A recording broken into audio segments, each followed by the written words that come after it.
kepada jemaat yang dikasihi Tuhan.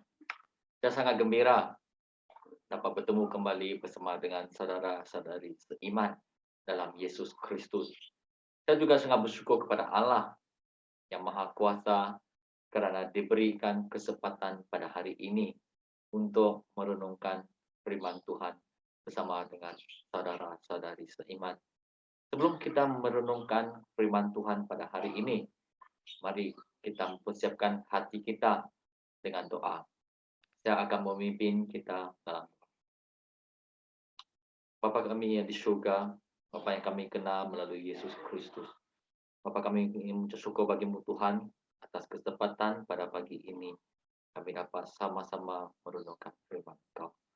Dan Tuhan pada pagi ini Tuhan, kami minta biarkanlah Roh Kudus Engkau sendiri berbicara kepada kami, supaya kami dapat mengerti dan mengetahui segala kehendak Engkau Tuhan. Dan kami juga berdoa bagi jemaat Engkau Tuhan, agar kami dapat fokus penuhnya untuk merenungkan Tuhan. Dan kalau Roh Kudus Engkau sendiri berbicara kepada kami dan menunjukkan jalan bagi kami. Kami berdoa serahkan semua ini hanya di dalam nama Tuhan Yesus Kristus. Kami telah berdoa. Amin. Saudara-saudari yang dikasihi Tuhan, kemarin kita sudah merenungkan firman Tuhan bersama-sama, yaitu nama Allah yang kedua, yaitu Allah yang menyediakan. Panggilan atau nama yang diberikan oleh Abraham kepada Allah, kerana Allah menyediakan apa yang dia perlukan ketika dia diminta untuk mempersembahkan korban bakaran Allah. Dan pada waktu itu, Allah menyediakan seekor domba untuk menggantikan pihak Ishak sebagai korban bakaran. Oleh itu, Abraham menama Allah dan memberi gelaran ini, yaitu Allah yang menyediakan kepada Allah.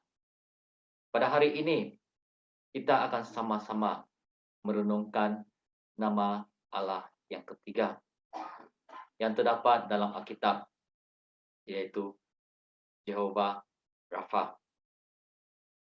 yang ditulis dalam bahasa Ibrani yang bermaksud Allah yang menyembuhkan. Mari kita sama-sama membuka Alkitab kita yang dipetik dari kitab Keluaran bab 15 ayat 26. Kitab Keluaran bab 15 ayat 26.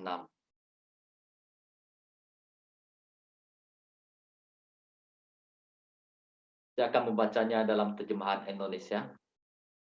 Firman-Nya, jika kamu sungguh-sungguh mendengarkan suara Tuhan Allahmu dan melakukan apa yang benar di matanya, dan memasang telingamu kepada perintah-perintahnya, dan tetap mengikuti segala ketetapannya, maka aku tidak akan menimpakan kepadamu penyakit manapun yang telah kutimpakan kepada orang Mesir, sebab aku Tuhanlah yang menyembuhkan engkau.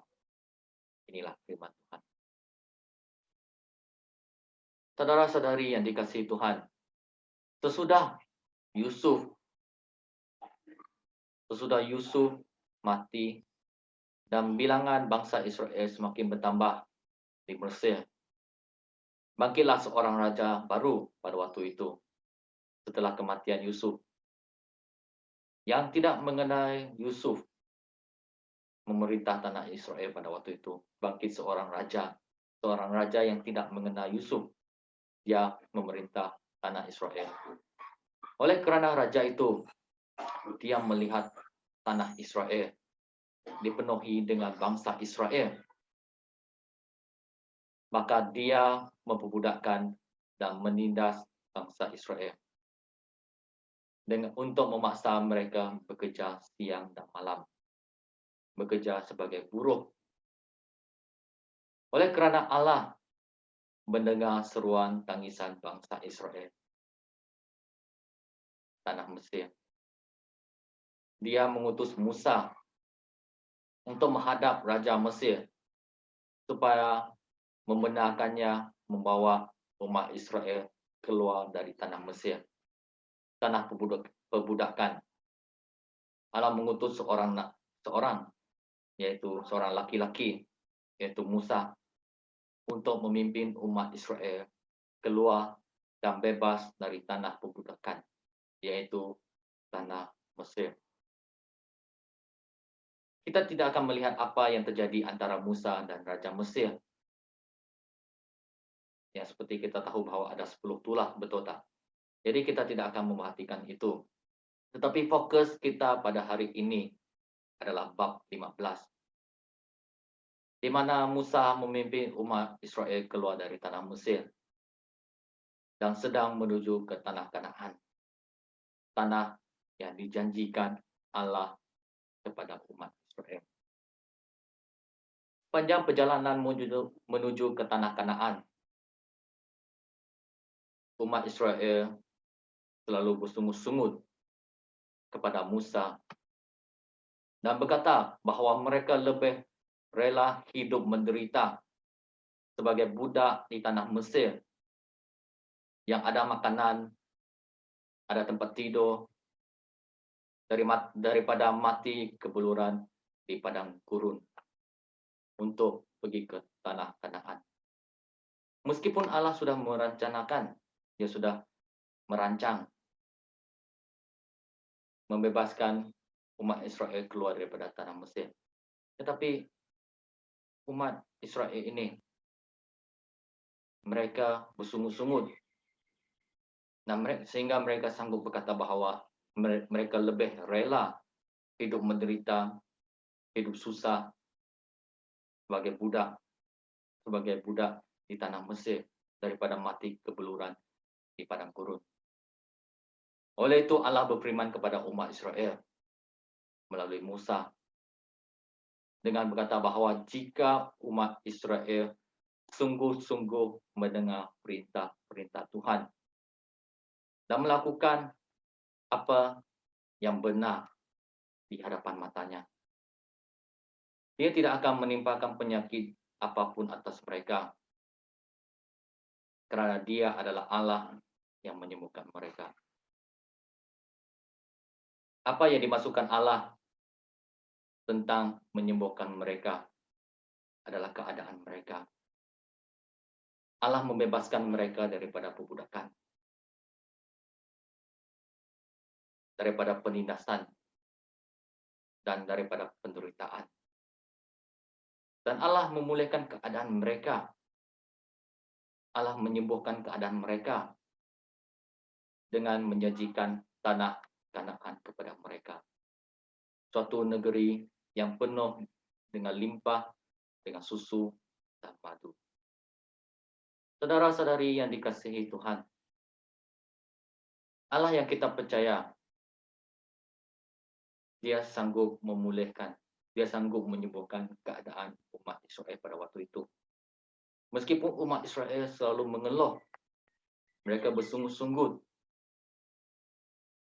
walaupun Allah sudah begitu baik dengan mereka, walaupun Allah telah membebaskan mereka daripada penderitaan, daripada penindasan, tetapi mereka juga bersungut-sungut kepada Allah. Allah yang kita percaya, dia sanggup menyembuhkan dan membebaskan umat Israel. Demikian juga dia akan sanggup memulihkan keadaan kita. Sama ada keadaan sekeliling kita, masalah kesihatan kita, keluarga kita, pekerjaan kita, maupun segala pengumulan dan kesusahan yang kita alami. Sama seperti Allah menyelamatkan dan membebaskan umat Israel daripada perbudakan dan penindasan. Asalkan kita sanggup memohon pertolongan daripada Allah dan percaya bahawa Allah akan memulihkan dan menyembuhkan keadaan kita. Jangan pernah berhenti berharap kepada Allah, kerana dia adalah Allah yang begitu mengasihi kita. Dan dia sanggup menolong kita dan memulihkan dan menyembuhkan keadaan kita. Mari kita bersatu dalam Bapa Surgawi, Bapa Engkau begitu mengasihi kami, Tuhan. Kadangkala kami bersungguh di dalam kehidupan kami, Tuhan. Kami tidak melihat, kami tidak mengerti pekerjaan Engkau di dalam kehidupan kami. Tetapi pekerjaan Engkau di dalam kehidupan kami adalah untuk kebaikan. Kebaikan Engkau nyatakan di dalam kehidupan kami. Kadangkala kami tidak mengerti, ampunkanlah kami, Tuhan. Kami seperti bangsa Israel yang selalu bersungut-sungut, mengeluh, dan tidak mengerti, tidak berusaha mengerti rencana Engkau di dalam kehidupan. Tetapi Engkau adalah Allah yang sanggup menyembuhkan dan memulihkan keadaan. Tuhan, ampunkanlah segala kesalahan, ampunkanlah kelemahan kami, Tuhan. Bukakanlah mata hati kami, Tuhan, agar kami dapat mengerti dan mengetahui segala rencana Engkau di dalam kehidupan kami. Bahwa rencana Engkau bukanlah untuk membinasakan kami, tetapi menyelamatkan kami, menyembuhkan kami, dan memulihkan kami. Kami berdoa dan bersyukur Tuhan, karena Engkau begitu mengasihi. Di dalam nama Tuhan Yesus Kristus,